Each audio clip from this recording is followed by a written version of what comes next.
Esta sesión trata sobre la actividad unilateral de la administración del Estado y el primer aspecto relevante para hablar de la actividad unilateral es, por supuesto, la noción de acto administrativo. La noción de acto administrativo, como se podrá fácilmente deducir, es una noción clave en el derecho administrativo. Y es una noción clave porque gran parte del derecho administrativo ha sido construida precisamente a partir del estudio de esta noción.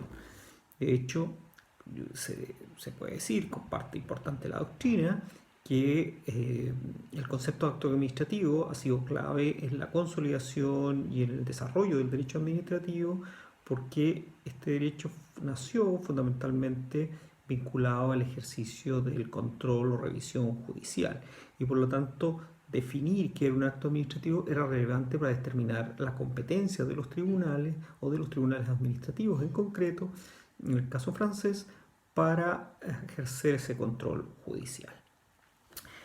La noción básica de acto administrativo es entender que el acto administrativo es un acto jurídico, pero cuya característica fundamental es que emana de la administración pública.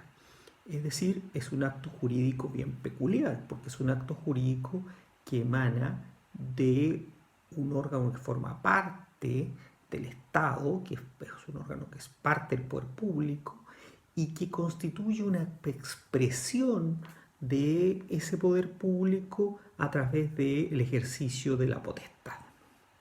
¿Ya? Una definición común para entender qué es un acto administrativo es entenderlo como un acto emanado de la administración pública que goza de cierta prerrogativa de autotutela y que se impone en esa condición a la voluntad de los particulares. Básicamente, esta definición lo que apunta es precisamente a este carácter potestativo que tiene el acto administrativo y cómo él se impone a los particulares, lo que lo transforma en un acto peculiar. En nuestra legislación, el acto administrativo está definido particularmente en un artículo, el artículo 3 de la Ley de Base de Procedimiento Administrativo, que nos señala que el acto administrativo es una decisión formal emanada de un órgano de la administración pública que tiene por objeto establecer una declaración de voluntad y ese ejercicio precisamente de una potestad pública.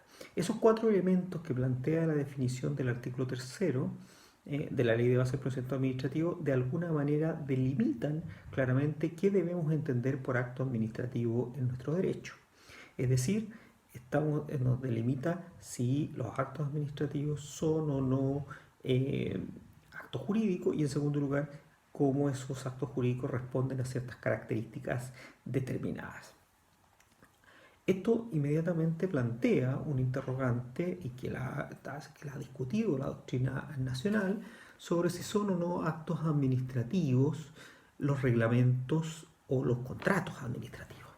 La verdad que es una cuestión relevante porque determinar o no si los reglamentos o los contratos son o no actos administrativos nos determina finalmente la aplicación de la Ley de Base de Procedimiento Administrativo, la Ley 1880, que precisamente regula el procedimiento de generación y de impugnación de estos actos administrativos. Ahora bien, los actos administrativos se expresan en decretos y resoluciones, nos dice el mismo artículo 3 de la Ley de Base de Procedimiento Administrativo. Sin embargo, también hay otras expresiones formales a través de las cuales se exterioriza la voluntad de la administración y que podrían, aunque es discutible, ser actos administrativos. Así, por ejemplo, los oficios, las órdenes de servicio, los acuerdos, que creo que es más claro que sí son actos administrativos, son expresiones distintas a los decretos y resoluciones propiamente tal, que también podría uno incluirlos dentro del concepto de acto administrativo.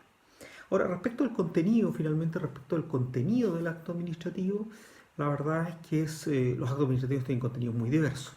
Quizás a los alumnos les puede parecer un poco extraño, un poco distante, pero cuando uno ve que un acto administrativo es, por ejemplo, la autorización de un permiso o la adjudicación de un contrato o la sanción administrativa o en la decretación de una alerta sanitaria, es más fácil entender que es un acto administrativo. Los elementos de un acto administrativo se configuran igual que los elementos de cualquier acto jurídico. Uno podría hablar de elementos de existencia, elementos de validez de los actos administrativos. Así como en el caso de los actos jurídicos privados, también la doctrina logra identificar elementos de existencia y validez, uno también podría hacerlo respecto de los actos administrativos. Estos elementos admiten distintas clasificaciones. La doctrina utiliza varias clasificaciones.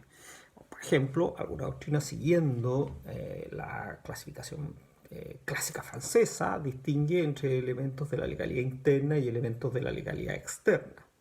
Otros prefieren hacer una distinción sobre la base de los 4 o 5 elementos principales que concluiría un acto o que debería tener un acto administrativo: administración, objeto, motivación, finalidad y procedimiento. Sin embargo, hay alguna doctrina, siguiendo la doctrina española, García-Enterría, que promueve una clasificación de los elementos en 3 tipos: elementos subjetivos, elementos objetivos y elementos formales. Esta distinción entre estos 3 elementos, evidentemente, lo que tratan es de organizar, de sistematizar los distintos elementos que influyen en un acto administrativo. Así identifica los elementos subjetivos como los elementos relacionados con el sujeto, con el emisor del acto, con la administración, con la competencia de esa administración, con la investidura regular de los integrantes de esa administración. En cambio, los elementos objetivos se identifican con el acto mismo, es decir, con aquellos elementos que conforman el acto en sentido material. Y así se identifica el presupuesto de hecho como un elemento relevante para el acto administrativo, el fin, la causa y el motivo. Y algunos incluso incluyen la motivación, aunque otros prefieren dejar la motivación fuera de la clasificación o de los elementos objetivos y lo prefieren plantear como un elemento formal. Y luego está el tercer tipo de elementos que se llaman los elementos formales, y en esos elementos formales básicamente se identifican el procedimiento, la forma de emisión del acto y precisamente la motivación para aquellos que lo creen como una cuestión distinta del motivo. Estos 3 tipos de elementos subjetivos, objetivos y formales, lo que pretenden en el fondo es identificar los distintos elementos o requisitos que deben concurrir en un acto administrativo y cómo ellos entonces se expresan o deben estar contenidos para determinar la validez del acto. Evidentemente estos elementos no están en un acto administrativo, en un decreto o resolución especificados de esa manera, así como tampoco los elementos del acto jurídico están especificados claramente en un contrato o en una escritura pública. Es decir, simplemente constituye una sistematización, una racionalización de aquellos elementos que debieran concurrir en cualquier acto administrativo. Ahora, ¿para qué nos sirve esta clasificación, por ejemplo, que seguimos de García-Enterría entre elementos subjetivos y objetivos formales? Bueno, en primer lugar, para que aquel que va a emitir el acto tenga en cuenta todos los elementos que debieran concurrir para la validez del acto administrativo. En segundo lugar, también esta clasificación serviría para aquel que quiere impugnar el acto, aquel que se encuentra afectado por el acto, para determinar en un caso si alguno de estos elementos no concurre y que por lo tanto o no concurre en la forma como está establecida en la ley y por lo tanto se puede impugnar este elemento o la validez de este elemento, sea en forma administrativa o en forma judicial. Es decir, estos elementos, si uno los pusiera de una manera ordenada, lo que nos permitiría sería hacer una especie de checklist de los distintos elementos que forman parte del acto administrativo para efectos de determinar o analizar su validez en un caso concreto. Ahora bien, estos elementos luego hay que efectivamente relacionarlos con esta clasificación con los elementos que reconoce nuestro ordenamiento jurídico. Y en particular lo que hay que mirar ahí es la Constitución y la ley de base de procedimiento administrativo como los elementos clave o las normas claves que nos permitan identificar estos distintos elementos. Por último, tenemos que hablar de los efectos del acto administrativo.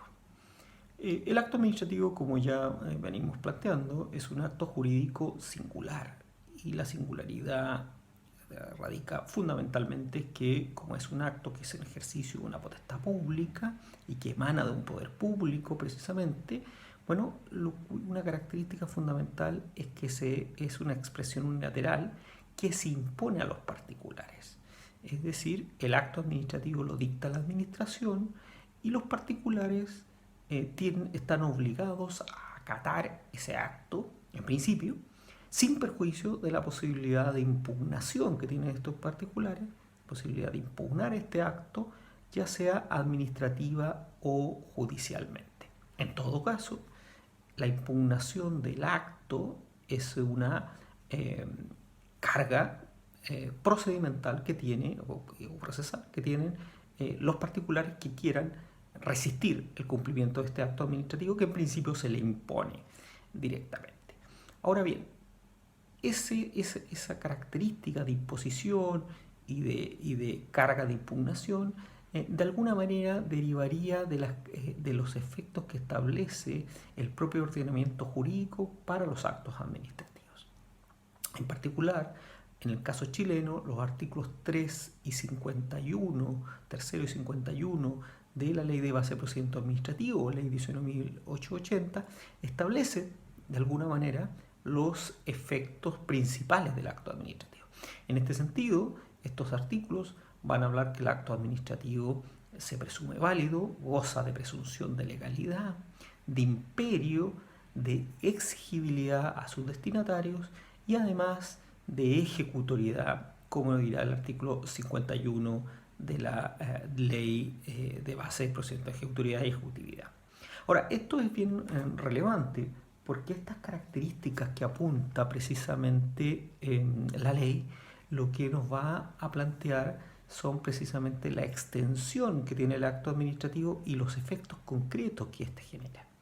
Cuando plantea la presunción de legalidad, por ejemplo, nos va a plantear que ese acto, en principio, se presume válido y que por lo tanto aquella persona que considere o que estime que ese acto no es válido, es decir, no se ajusta a legalidad, bueno, va a tener la carga de impugnarlo.